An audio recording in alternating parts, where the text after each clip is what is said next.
The hospital saved my husband's life, but the Host for Hospitals program saved mine. I work part-time for Temple Lutheran Church. I work in the office there. Well, before the liver disease, we had a full life. It's always been our dream when we retired to go to Florida 6 months out of the year and be in New York State 6 months out of the year, but not in the winter time. I first heard about Hosts for Hospitals through an email when the earthquake happened in Haiti, and they were looking for host families for people who would be flown up to Philadelphia after the earthquake. And we took square dancing lessons and square danced, and then after the first year or so we bought a small place in that park.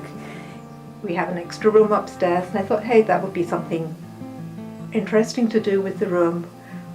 We might meet some neat people, and it'd be a really worthy thing to do.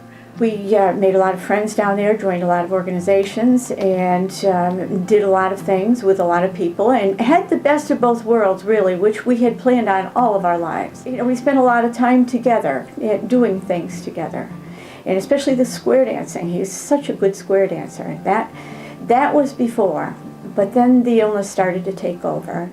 Of course, couldn't square dance. We didn't go to Florida anymore. And so things have changed. They've changed radically because now it's all centered around the medical. Our first family was Marilyn Lewis, who came to stay with us at pretty short notice. I think Mike called up about 5 o'clock one evening and said, hey, can you have her? And I said, yeah. And she came over later in the evening. Her husband was down in the hospital, and they didn't know how long she was going to stay. She didn't have any idea. But she bonded with Ella, the dog, and it worked out really well.